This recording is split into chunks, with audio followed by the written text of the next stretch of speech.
I'm happy to bring on someone I love so much, someone who's been very supportive of our work. I'm just privileged, guys. I have so many people who support my work.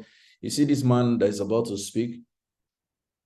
We were in the university together. He's been a big bro, always watching my back, always watching my back, even when I didn't know. And we've grown closer. He's constantly giving me counsel. He's such a brainy guy. You know, they say person get brain. Such a solid guy. He's an NLP practitioner too. In fact, he was one of the early people that pointed my attention to NLP, and I was wondering, oh, really? And then I didn't understand what he was trying to say until I now evolved. I was like, this is what this man has been saying. He's a man of many parts. I wouldn't want to take longer. I want you guys to welcome with me Mr. Ricky Sambo Macham, all the way from the abroad. He's one of those bosses that have moved. So, guys, please welcome Mr. Ricky. For me, you're welcome, sir. You have the floor. Thank you so much for accepting to speak on our platform. Can you all hear me? I hope I'm clear. Yes, loud and clear. All right. Coach Sam, my coach, my everlasting coach. You call me big bro. Yeah, that's just age and numbers, but you are my mentor. You have to know that. Always remember, what I'm going to share here is maybe I should share my screen now. Can we all see?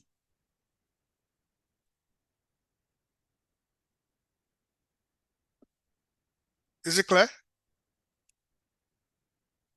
Coach Sam? You're muted. Yes, it is. Oh, your screen is clear. All right, cool. Awesome. All right, yeah. Like my coach said, my name is Ricky Sambo Macham. From Nigeria, but yeah, along the line we moved around a bit. And so I don't know how to explain what I'm going to share with you guys. It's just that I've learned to observe people irrespective of age. Some are older, some are much younger.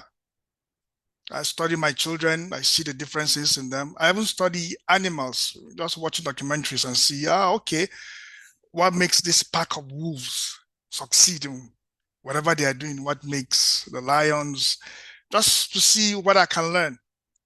And I'll just give you a bit of what I've learned so far in my short presentation, and we'll take it from there. And if I'm going along and you have questions, please feel free to just ask. So we're talking about how to create 2024 to your taste. And I'm going to introduce you to something I've been working on for many years, but I've been building it slowly because I have to test it in my life and see where, if I can't live it, then I can't share it. That's just what I believe. And I've been taking time to, put my thoughts together, and I'm now living part of what I've created. And this is a part I'm going to share with you, which is called SMART routines. Just being consistent in little things. So now these are the points I intend to cover. Race to the South Pole, reasons are made. It was a race. I will tell you the story when we go along, why somebody was successful and the other wasn't. Then I'm going to introduce you to what I call the outcome-based methodology. Then we'll take a deeper dive into SMART routines. So in 1911, there was a race to be the first human that reached the South Pole. Two people representing two different nations were involved in that race. One was called Roald Amundsen. He was from Norway. And the second one was called Robert Falcon Scott. He was from the United Kingdom. Now, at that time, the UK, as it was then, was the largest empire on earth. It was controlling over 25% of the world's population, from India, most of Africa, and several other countries in Asia. The Middle East, as we know it today, was divided between the French and the British. So they were a large empire. Norway just got independence from Sweden. It wasn't only African countries that were getting independence. Even the European countries, too, some of them were also dependent on other people. So Norway just gained independence from Sweden. So they were a very small country. And at that time, when they gained independence, they quickly tried to side with the British in how they were running their affairs. So one way they did that was they could also speak English. Today, if you travel to Scandinavia, most of them speak English. I was in Copenhagen, that's in Denmark, a few months ago for the summer. And on the train, everybody was speaking English. And I thought they were Americans coming on vacation until I saw them talking to their children and they were speaking a language I'd never heard before. So apparently in Scandinavia, because they are small countries, they don't subtitle their videos that they get from foreign, like America especially. They don't subtitle it, they don't dub over it. So they listen to it in American accent. And since most of the movies people tend to watch are from America, except if you're in Africa, then maybe you like Nollywood. Now, the average distance that they covered, because they were going to travel by road, there was no aeroplanes, that's 1911. There were no phones, no aeroplane, no internet, none of that. The average distance was about 3,000 kilometers if you convert it to our own, metric system. That is like the distance from Lagos to Maiduguri and back by road. Not as a crow flies, by road. All the roads you follow, go to Ibadan, all that.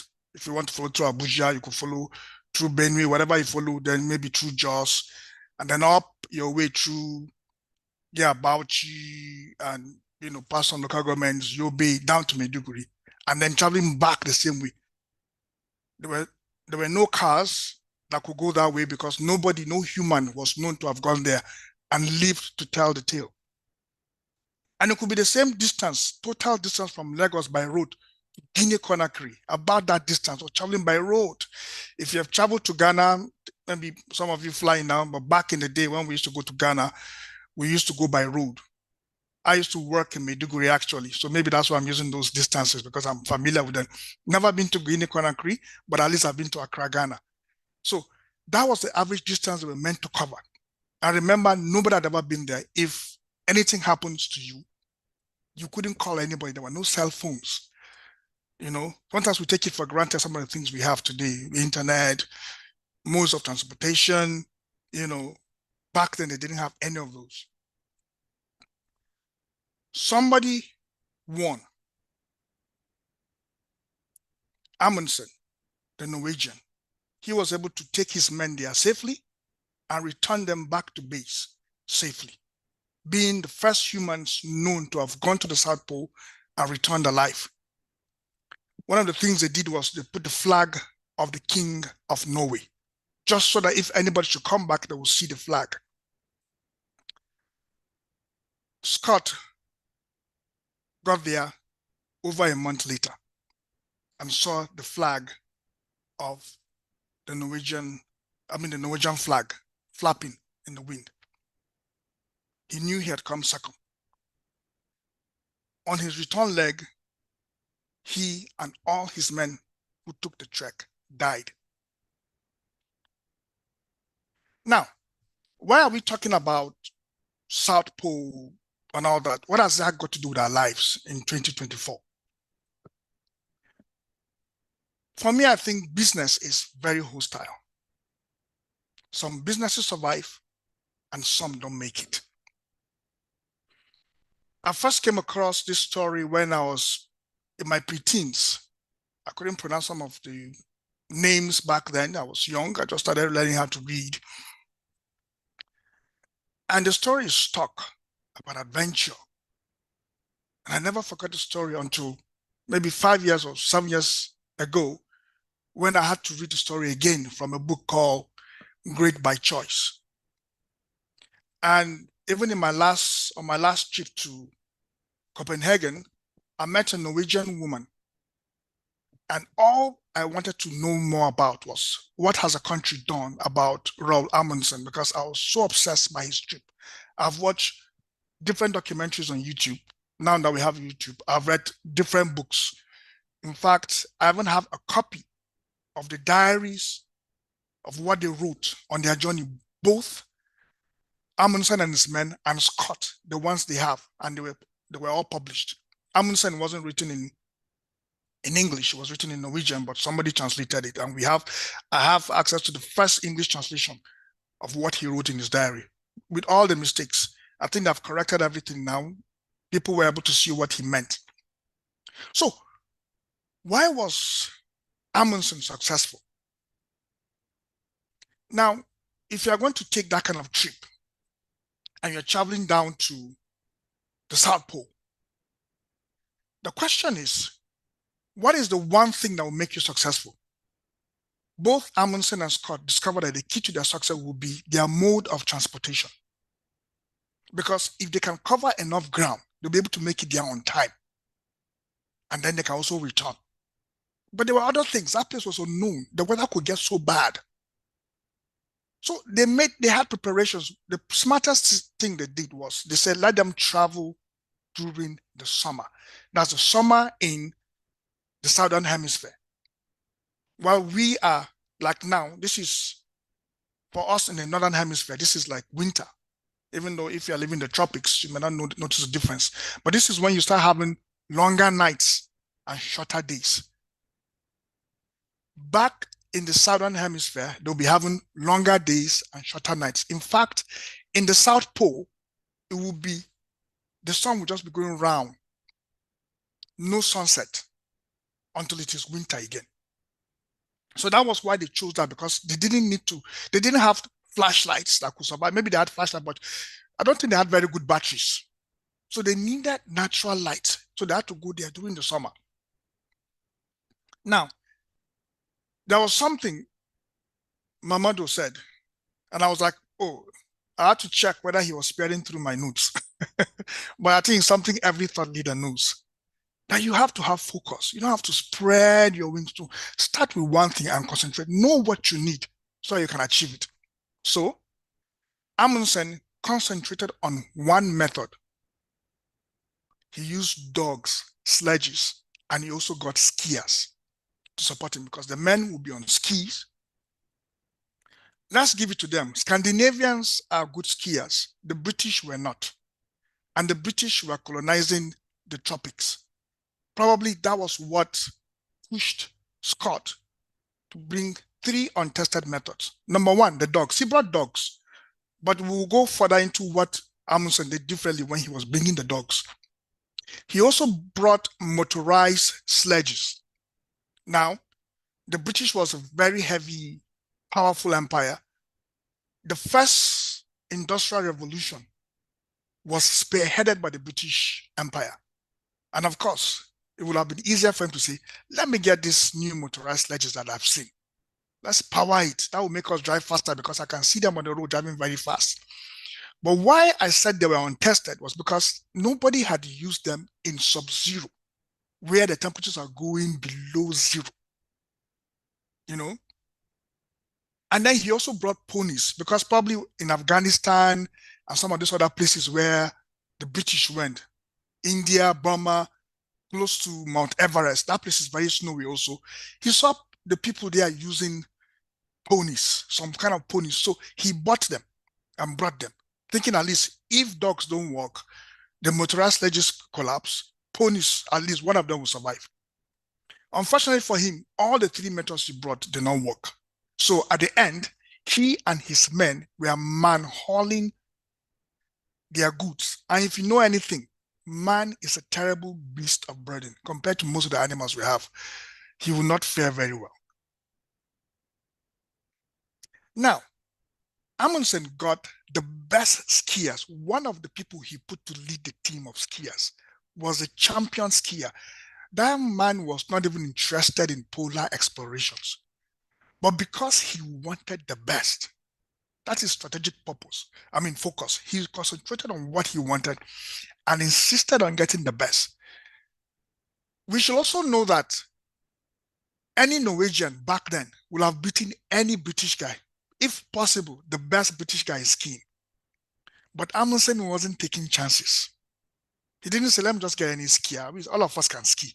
He went for the best. He made sure that the leader was what? A Norwegian skiing champion.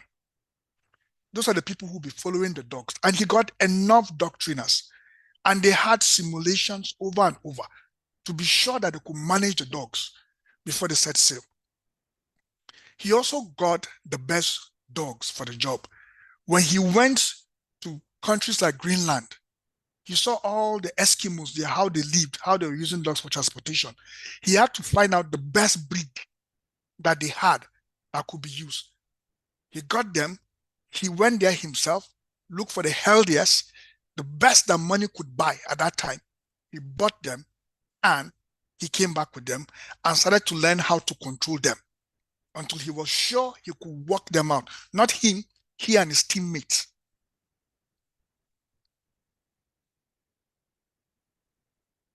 Now, there was something else. There was a bit of detailed planning and implementation. Amundsen planned the pacing of the trip so they could cover a distance of about 15 miles to 20 miles every day. So that why he did that was if they were consistent in doing that, they could cover more ground and then they will have time to rest. So that tomorrow again, because they don't know what will come tomorrow. So he planned these things to the T, to the letter. As soon as there was a time that they had only one day to reach the South Pole, and they didn't know where the other ones, the Brits were. What if they were there ahead of us? Because, it could have happened. As soon as they got to 20 miles or 19 miles, he said they have to rest. They were like, let us go. We can stretch. It's going to take us like 35 or 40 miles, and we're there. He said, no, we need our strength because we need to return. Now, another thing they planned to do was they planned to eat some of the weaker dogs because fresh meat was a good source of vitamin D, which was a solution to something that used to disturb explorers back then called scurvy. Because when you're traveling, explorer, going to different, or you're on your boat traveling for long distances, many days, you don't eat enough. You don't have so many things. It's not like now you can just go out on the street, see mango and plug and eat. That would give you vitamin C. Many years ago, people were sailing and people were dying. They didn't know. But later on, people have started experimenting. They discovered that putting oranges and apples on board the ships would help them to prevent scurvy, because many people had died from it. So going on the South Pole, it was the same problem. So the plan was, we have dogs already. It is for the sake of science, and we want to get there ahead of everybody. So we are going to eat some of the dogs. Any dog that's looking weak, we'll take it aside, shoot it, cook it, and even feed the other dogs with it. Thereby, we don't have to carry too much load. He also kept enough food placed for their return journey because going there, they had dogs to eat and other food they had, but returning, they won't have anything, they'll be emptier. So they kept burying food at every interval, several intervals that they calculated. And they put 20 pennants to the left and to the right. Pennants have small flags and they were black in color. Remember, it was summer. That place is all snow, so it's white. So if they put a black pennant, they will know that, yes, that is where our next food depot is. And then the pennants were always facing where the food was. So that if they meet a pennant far on the left, it will start pointing them. They'll be seeing all the pennants until they get to where the food depot was. That way, they will not miss any food because they will need it. We didn't see that in the diaries of Scott, the British man. Now, of course, on several other trips, they have had several problems. And one of them was scurvy. The other one was, no matter how cold it is, you need to drink water.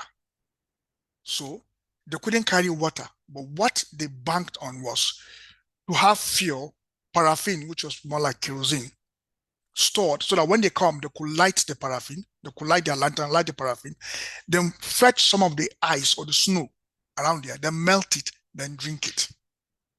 But on previous trips, because they were both experienced men, they discovered that sometimes the way they were tying the paraffin because of the summer, paraffin can evaporate at very low temperatures. They discovered the paraffin was evaporating. So what he did was he made sure that this trip that we were going to, they sold out everything. The story had it that when they were even returning, they added so much food because they had too much food. The British guy on the other side did not correct that mistake. He had also experienced it previously, and he wrote it in his journal. So when they were returning back, one of the food depots they went to, when they dug it out, all the paraffin had escaped. So they couldn't melt it and they couldn't eat. And because he didn't plan the way Amundsen planned, there was no food for them to eat in some of the depots. So they were trekking back days of hunger. There were several other things which I didn't mention, like the shoes they were using. The shoes were not good. Amundsen decided to use the shoes that Eskimos, you saw Eskimos using. And because they were using modern day shoes from Britain, from the best stores, cold water from the snow was soaking into their feet and their feet were getting cold. So finally, many of them had something called frostbite. It's a very terrible situation. You won't be able to move. It's very painful. I've never really experienced it, but from people who said they have experienced it, it's a very painful experience. Then now you're in a place like a wilderness. There's nobody, nothing, no medical help, no phone call, no helicopter to come and pick you, nothing.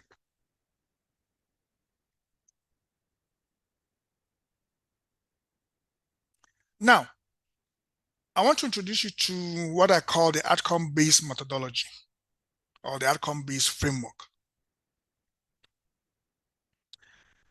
This is what, in studying different companies, different individuals, one of them being Coach Sam, another being my wife, and several other people which I've studied, people I know, people I've talked to. Recently, I met a South African woman who also emigrated to where I am.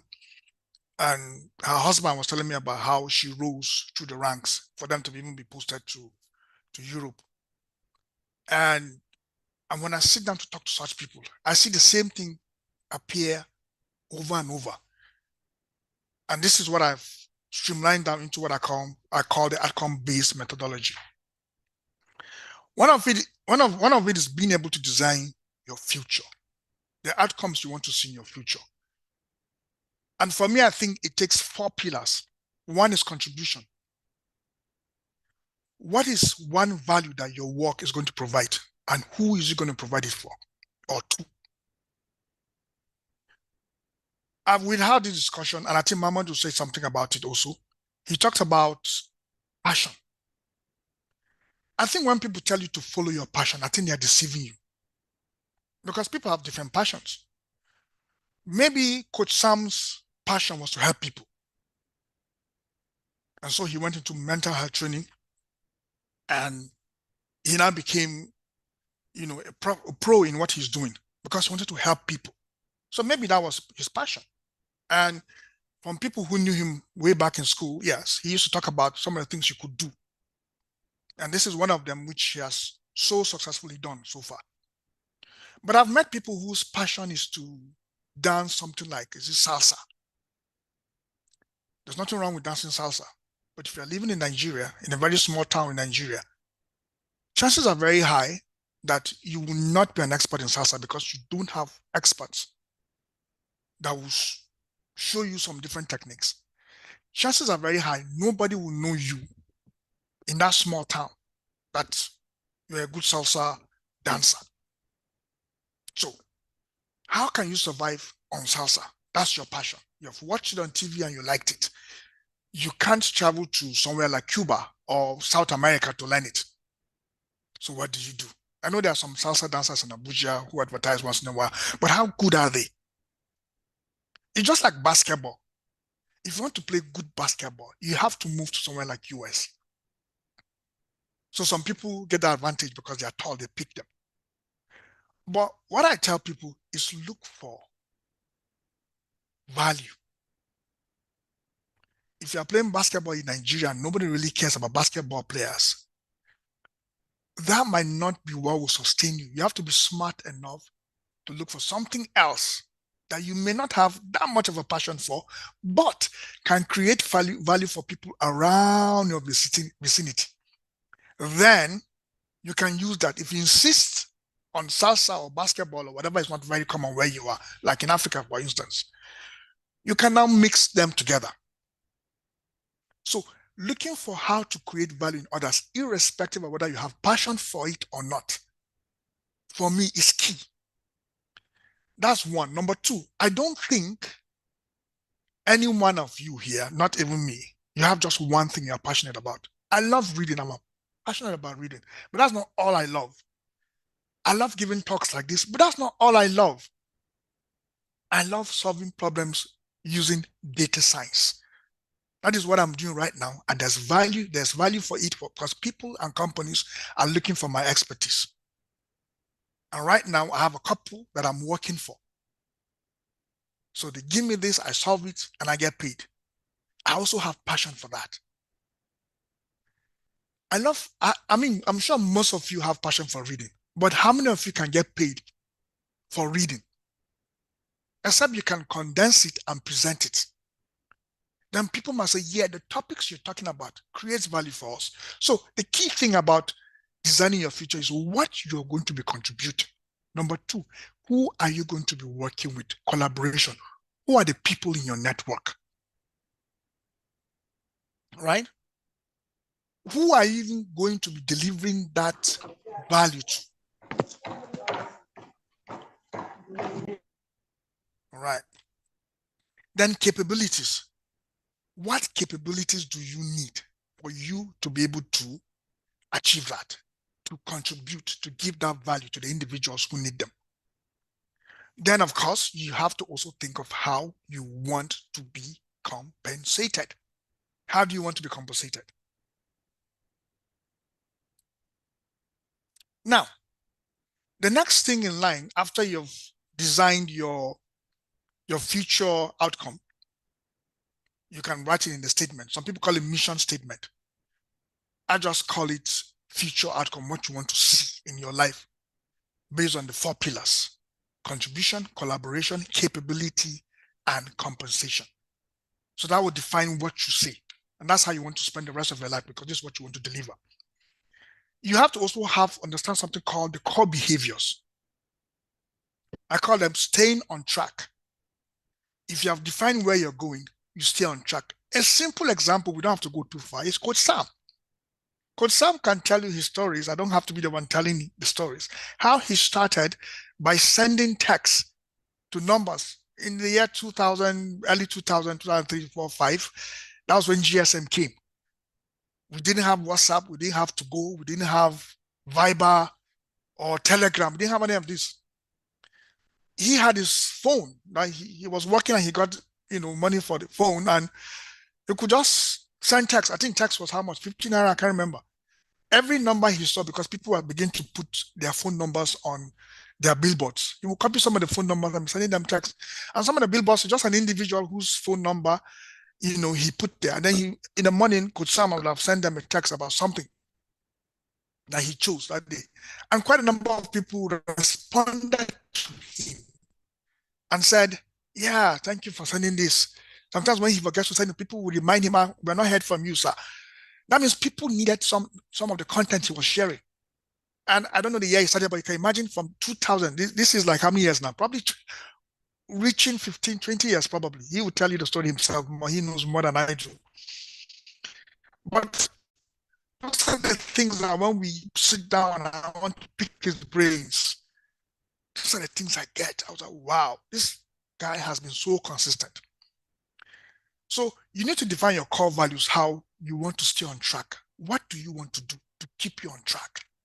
You need to measure what you shouldn't exceed so that you don't get exhausted. Sorry, can everybody hear me? I'm seeing that my internet is unstable. Is it okay? No, we can hear you loud and clear. Loud and clear.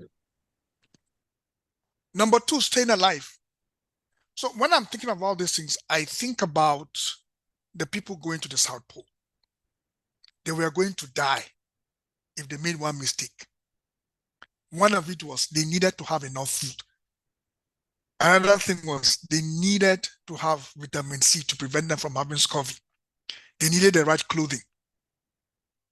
In your business, what are the things that you need? One thing in any business, if it's business you're thinking of, you need money. You have to have source of money somewhere. So are you saving it for that business? As it's bringing some returns for you, how much are you keeping? So your situation and mine are different. I know what mine are. I've written them. I didn't bring them. I'll have shared them with all of us. But my profession is different from what most people will be doing. But that's how it is. How do you stay alive? What keeps you going so that you don't fall out? Then the ability to stay relevant, because things change. People have different passions. People begin to change. This is what they want. Now, the key to outcome-based methodology is two things. People who will pay you for anything, they are paying you because they want to gain an outcome. So you have to think in terms of the people you're dealing with. What outcomes are they willing to pay for? Two people driving two cars have different outcomes while they're driving the car. For somebody like me, when I'm driving my car, I'm worried about performance at the lowest price, but the best performance as much as possible. I don't want anything to exceed. So I'm good with the Toyota or a Honda. I have owned the two cars before. Some people, if it's not Benz or BMW, they will not drive the car, except they are desperate. But if they have to put their money in their pocket to buy a car, it has to be Benz or BMW. Why? Because the outcomes that made them to buy a car in the first place is different from mine. They are looking at maybe who they are, how it presents them. Some people talk about some kind of performance that those cars give to you, which it doesn't make sense to me. Because back then in Nigeria, I was worried about guzzling. They were guzzlers. So why am I buying them? Some people want you to look at them somehow. That's why some people, if it's not an Apple phone, they won't use a phone. I use a phone that gives me what I want to do. Clear camera. It will surprise you to know that the best cameras are not made by Apple.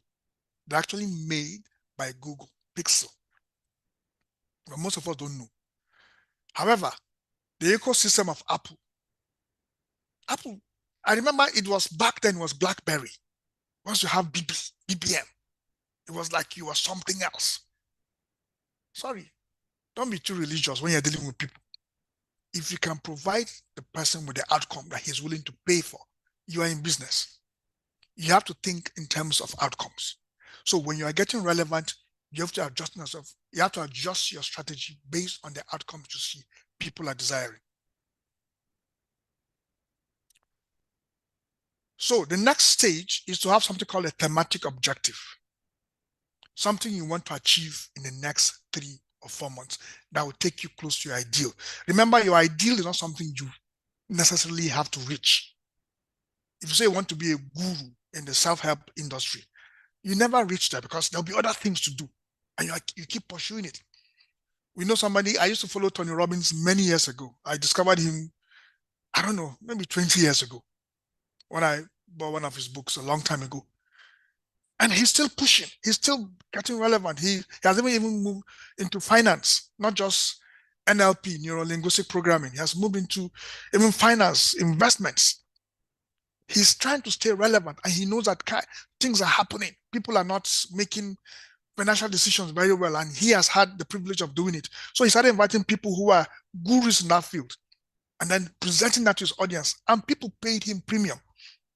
Back in the day, that to have how many hours with him was over $10,000 he used to charge people.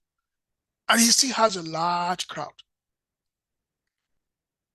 So after you have set that goal or your mission, you have to start setting what I call thematic objectives. One thing. Remember what Mamadou told us about focusing on one thing at a time. It was the same thing. Amundsen, he focused on one thing, transportation, and he did everything to make sure that that was well taken care of. He got the best dogs, he got the best Kias in the world at that time. Everything was top notch, but just streamlined to one direction. And that was why he was pacing his journey. His counterpart wasn't. Today he will travel 2 miles. The next day he will stretch them. I remember they were manhauling their cargo. So you have to set like some thematic objectives and how you want to pursue them. This is a bit much, but under thematic objectives, you have to have something called key results. And okay, I understand what's going on here now. You have to have what's called key results, right? The key results are the things you want to achieve under the objectives. So you should have about 7 of them. Some people can manage up to 12, but I prefer 3 or 7, between 3 to 7. Then you should develop something called SMART routines. Now, these are the way the tasks to be carried out will help you to achieve the key results. So what is SMART? We all know what SMART are. You have to have specific tasks. This is what I'm going to do to accomplish this key result. There could be several tasks there for every key result, but just achieve them one after the other. You do one, finish it, then move to the next one based on each key result. Just a one-liner, because you don't want to be ambiguous. You want to be sure this is what you want to do. You have to have a metric that tells you this is what will mean you have completed the task. So SMART, S-M-A-R-T. A one-liner, a metric.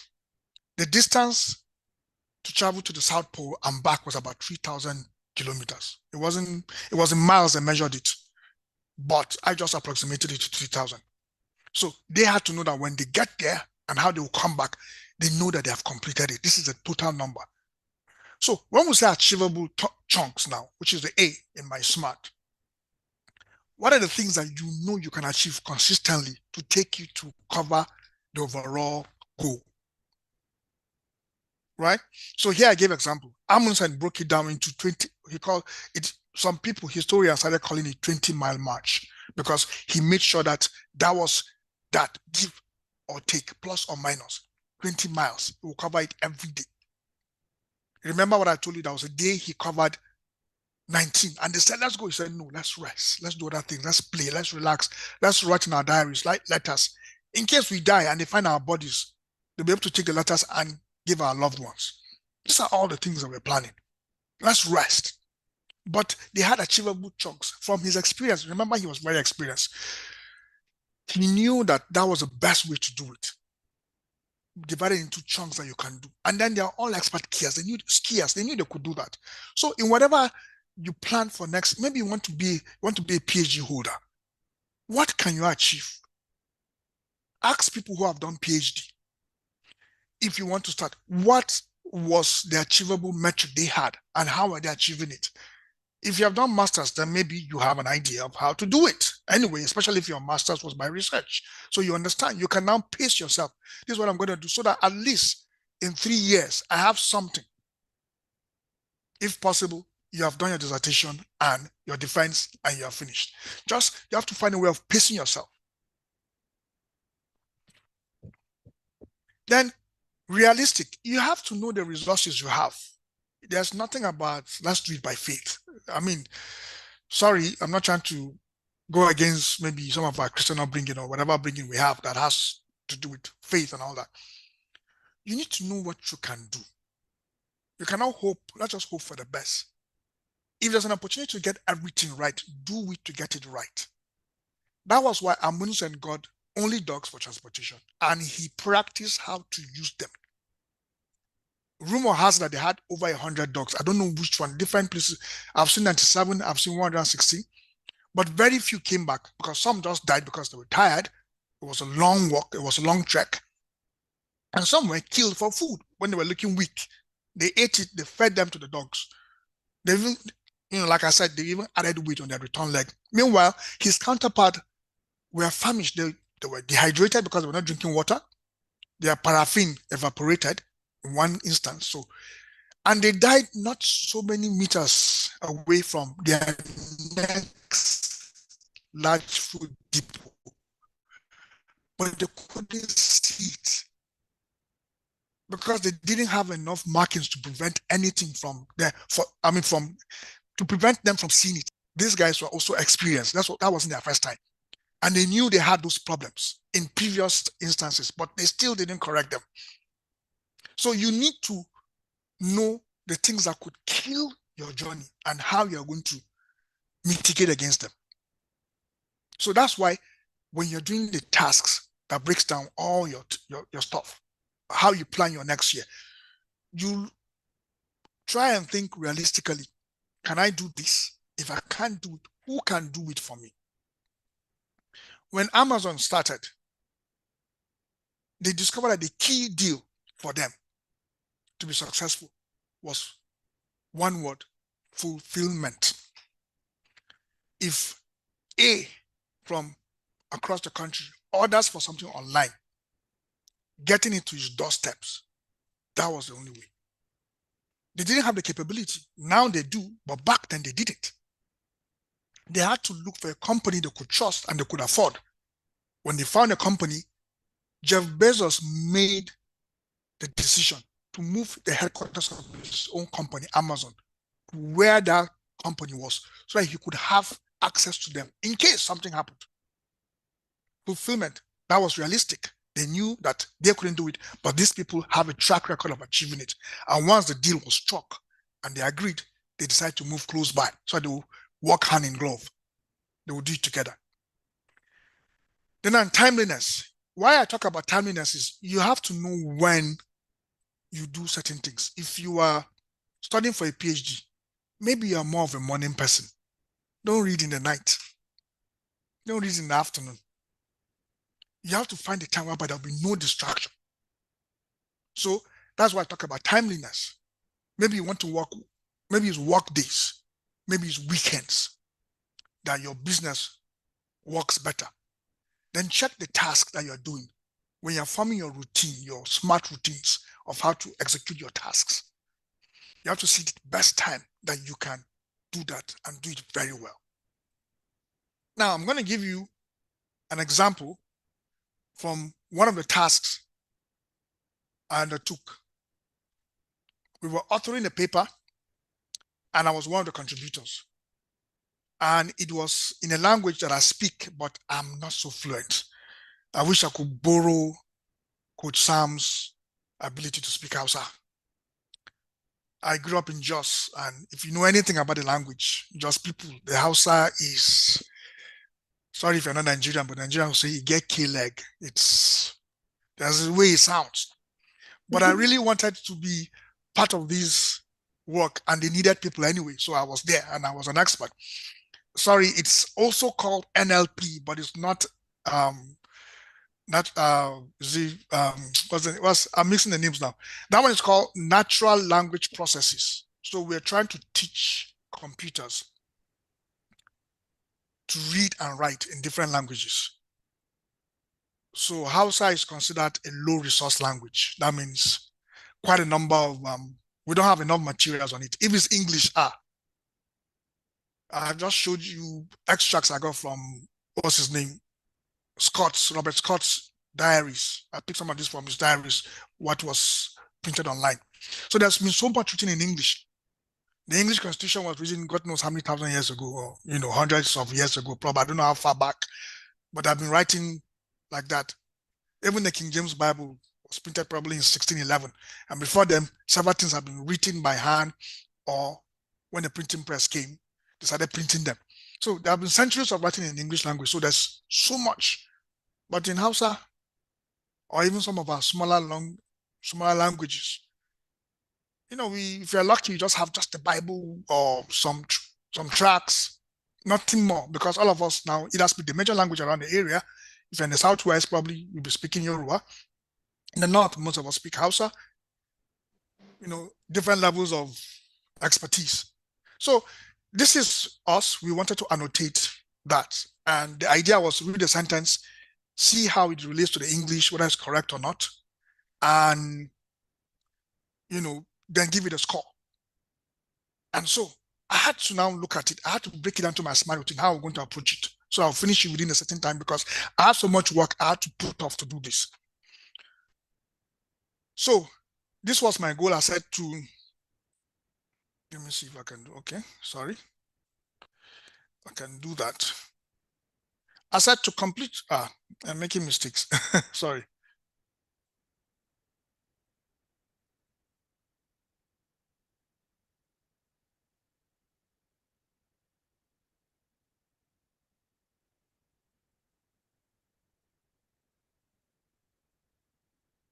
So I wanted to underline some of my equipments. This was my key result to complete Hausa annotation. Actually, I need to even start from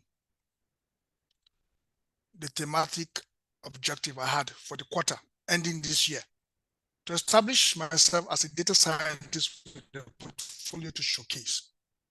So one of the key results, I had several. One of them was to complete Hausa annotation. We're going to publish, it's been, the draft submission I was made just this week, but we did all this like a few months ago. So I had to break into smart routines. So the first was a one-liner that tells me without ambiguity what I'm going to do. And this is what I wrote: perform annotations given to me. I just wrote that, just a one-liner. It doesn't have to be something very perfect, right? Then the metric I used was that to show that the task was done. I wrote to complete annotation for 500. Actually, there were 1,000 sentences. One for something we call adequacy, the other one for something we call fluency, what I was fluent Hausa, you know. So I had to look at myself. We've tested it before, and I saw how much I could do. So that was why I told myself, okay, to break it into achievable chunks, I could do 20 to 35 sentences per day. It was really, really stressful. It gave me some bit of PTSD, not really in a psychological, but I just got tired of seeing those sentences, but I had to do it because I wanted to be published. Mama said something about, I hate what I'm doing, but I have to do it. Something like that. I'm paraphrasing what I heard him say. So I had to check, what resources do I have? Of course, I can speak Hausa, right? And then I have time too. So I have to create a time whereby I know that when I do it, I will have little distractions. So I have to, okay, yeah, this was it. I noted it here. I had to wake up at a certain time when my family was not up yet. Luckily for me, at that period, my kids were on break. One of the times, or the time they were going to school. So after they go to school, I'll come back and start working. So rise up by 7 a.m. to avoid distractions and family is yet to wake up. And I knew that was when my brain was ready. I could just continue. Then the next one was timeliness. I had to give myself the time when I'll be doing it, which was the last one. This shouldn't take you more than 1 minute to know. Now, the key thing is sticking with this smart routine. It's just one thing I wanted to do. It's just one of the objectives. I mean, just one of the key results for my major objective, my so-called thematic objective, just one. It was just one of it. But the little thing that will make me successful in that, I need to be consistent. So every morning, unfailingly, I woke up at this time. I had my alarms up and I was achieving everything I wrote here every morning unfailingly until I was done with the 500 sentences, until it was done. Then that task, that key result has been met. For me, that was 100%. There are some I failed in doing them, but at least this one I shared it maybe because this was one of my major successes. And it has come out, and my name was there as a contributor, and it's going to be published. We've done something like prior to that. It wasn't as hectic as this. And when I check on Google, what do you call it? Google something, just escaping my mind now. The name is there, but there's a place where authors put their books. I can see put their works. I can see how many times, I think it's called Google Scholar, where researchers put up their work. We did one. And one of my professors saw it, was like, wow, Ricky, can you see how many citations this work has? So almost every day I get alerts that somebody is citing the work. So this one is even major because it had to do with something else. There was something else that was developed by a group of scientists, and then we were now trying to contribute to it. So it's going to get even far more citations because people are trying to see how they can get African languages online so that they don't die, because some of our language are not being spoken anymore. Where I come from, I'm from a tribe in Plateau State called Birom, probably 2 million people. But I don't think 500,000 people can speak the language without mixing it with Hausa or English. I doubt it. And even the Hausa language too, quite a number of people can't write in it anyway. It's also shrinking, even though we have about 60 million speakers in Nigeria, apart from Ghana, Niger, Cameroon, and Chad. I think even Sudan, I hear there's a large Hausa community there, you know. But with that, because of French in Niger and Benin, English in Nigeria and all that, people who really are articulate in the language are reducing. So we need to save the language. So that's why quite a number of people are rushing to do this. Now, what have I tried to give you now? In one of my thematic objectives, right? I'm doing something that has value for some people. Apart from the fact that I'm also a data scientist, whereby I can teach people how to manipulate data. I also help companies to manipulate their data. There is value in it. People like it. Like I said, I have passion for it. But the first instance is to see what others need. And I've been able to find out what others need. It's there. It's not hidden. You always know what people need. And I'm trying to now key in into various areas where there's a need whereby I can even begin to charge premium prices for my services. So that's a work in progress. Like I said, I have several thematic objectives which I hope to complete this year. And by next year, the next quarter, I will have another set. If I have a carryover this semester, that's for me, my life now. 2024, this is what I'm going to do in 2024. I'm going to make sure that everything I do is aligned, because I'll be following my SMART routines. That is what I'm sharing with you here. This is what I want to do in 2024. I hope that what I've shared here is going to be useful for someone. Thank you very much for your time.